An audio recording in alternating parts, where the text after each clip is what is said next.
Welcome to the first lesson on the course of self-help from the Center for Ascension.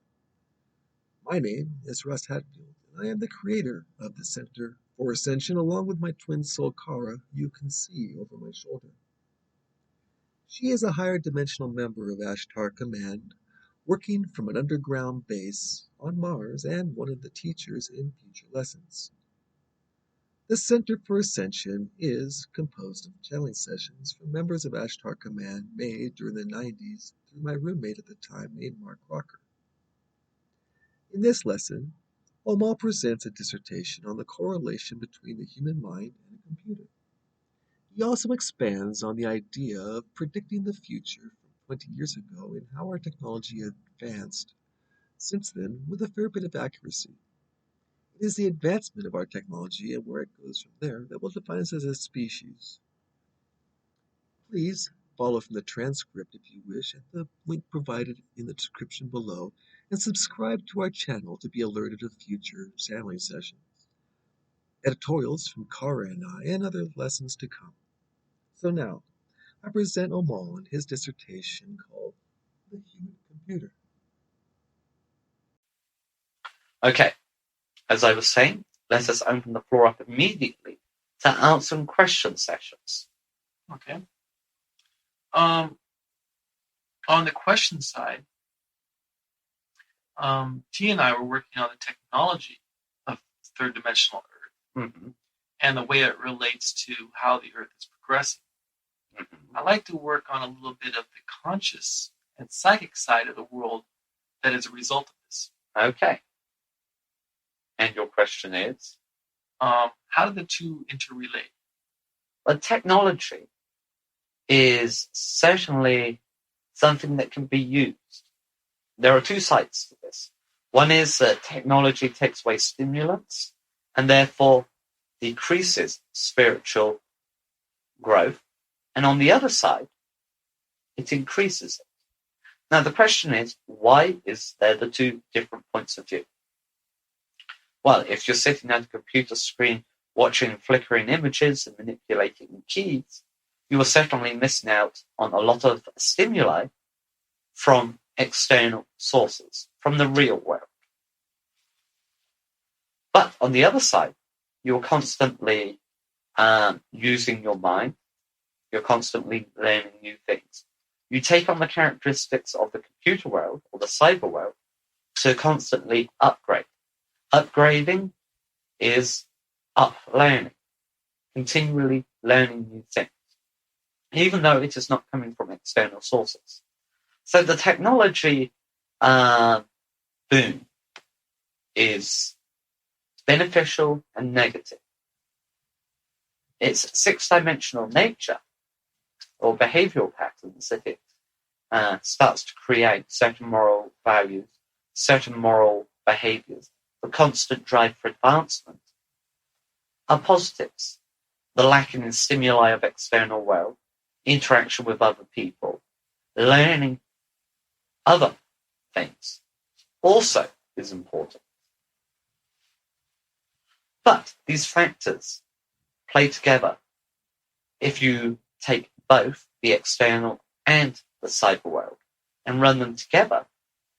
It stimulates you in such a way that you use the computer behavioral patterns in your normal life, which in turn causes upgrading or learning, interaction, stimulation, and understanding. All right, I'd like to address that if I could. Certainly. Computer behavioral patterns.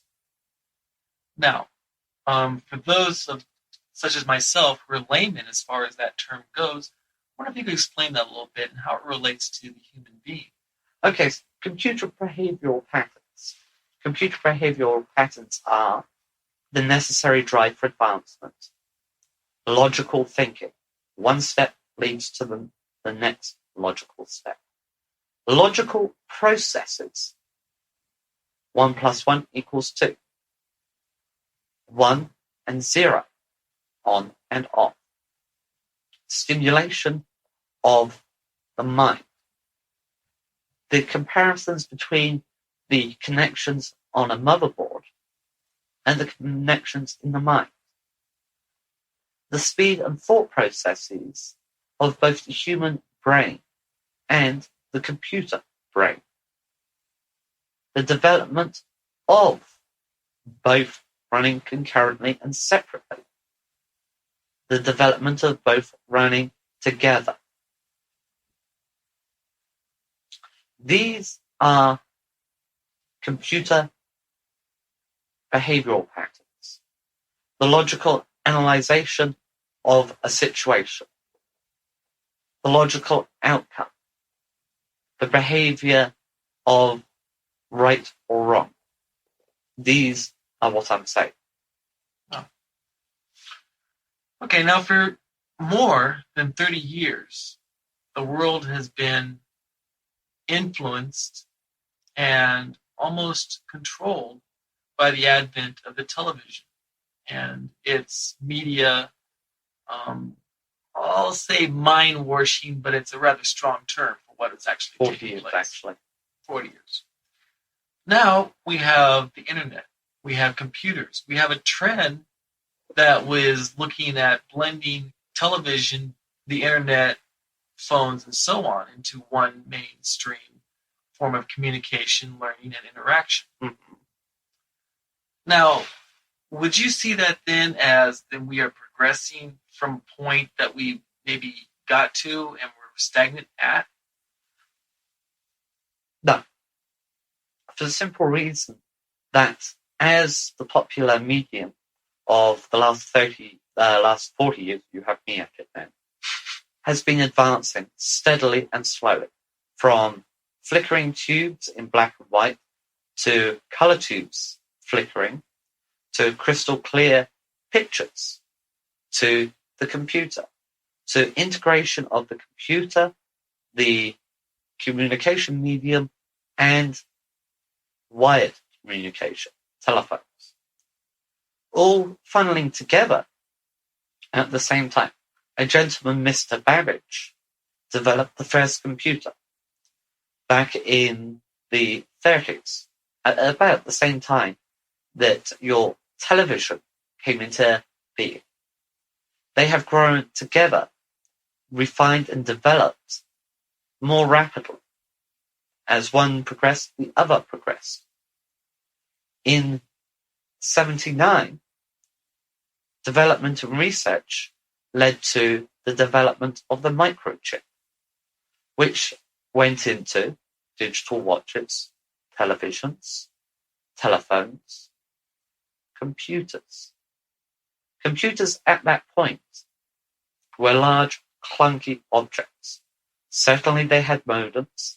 Certainly they were plugged into networks, but very primitive networks. Much like primitive transmission stations for projecting pictures and images. Now, they use fiber optic cable for transmission of picture and images that are no longer being transmitted into the atmosphere in such large quantities. The computers are now linked into very professional, but still needing refinement, networks. So the development of both has been at an accelerated rate, which is compatible. They have run parallel courses. Where do they go next? Next question. Okay. One of the things I've been working with a friend of mine is the future of the world and where it's going to next. Mm-hmm. My comment, as we've discussed before, is that there have been many civilizations on this planet. Mm-hmm.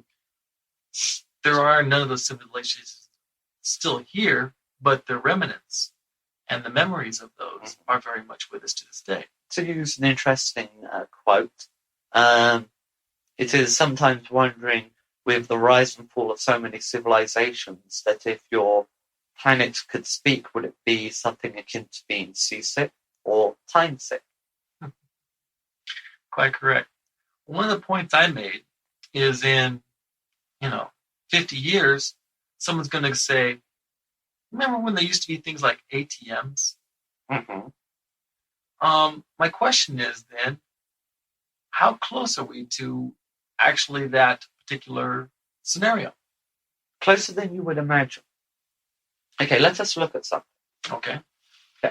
Now, you notice I'm rolling up the sleeve. Yes. Okay, this. What is this? Digital watch. What is inside it? A crystal that controls the amount of time that passes for every second. Which is controlled by what? A electron Controlled by. battery. And also in here is. Another microchip? Correct. Within this, the microchip, and this system, there is the potential this to be as powerful as that on your lap. Mm-hmm. And to do far more. This, with a simple wire, or a simple adapter, if I place it back on the wrist, and demonstrate, 2 little plugs attached to where these buttons, or either side of them, a little clip in, you are now connected to the internet. A few buttons here using these, very little change. You can talk to your watch, which in turn takes the vocalization into a computer that you have relayed to. With certain signatures that are run throughout every body, your body, the host body, the person that will be reading this, the person that will be listening to this. Their bodies have certain signatures that are for them only. Certain heat, certain vibrations, certain genetic material. You plug in. You are now connected to the World Wide Web from a terminal. I am at a requisition place for produce. I am purchasing a supply of food. The quantity is $29.20. I authorize this. Or the computer that you have just plugged into tells your computer that you have these items. It then asks you, is this okay? You okay it? The information is transferred from the computer you have plugged into your bank computer. Your bank computer tells the computer that you have A, enough money, B, not enough money. You have now purchased a supply of food, and all you have done is just plugged it in and said the word OK or hit a button that says yes or no. That is closer than you think. A card this size could quite possibly have as much information stored on it as you wish.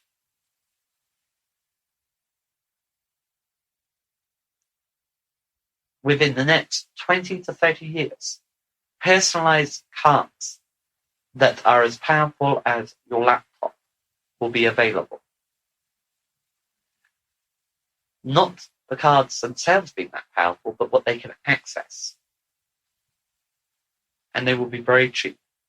They will be able to access your bank account, your medical records. They will have your medical records on there. They will have your personal finances on there. They will have your police record. They will have your social security record. They will have your history of your occupations, and so on. These are very close. 20 to 30 years into the future, they will start to become common.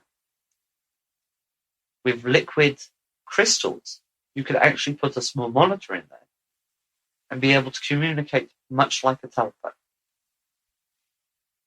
Yes. Comdex. I saw screens the size of my watch face. Correct. Hey, last question. Okay. how is it that we are going to actually have time to do all this if Tia's predictions are for scenarios I'm glad you brought that are up. coming true? Okay, what we are doing is we're focusing on the sunny side. We are focusing on the necessary drive for technological advancement. On the negative side, certainly some of these, if not all of these things, will happen. But with the alternative side, we have looked only at the sunny side. What is the negative side? How does the negative side come into play in this? What can these things do? How can they interact? How can they be used for control?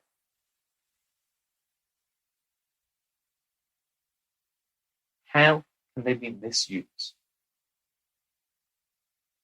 How can they be subverted? What harm can they do?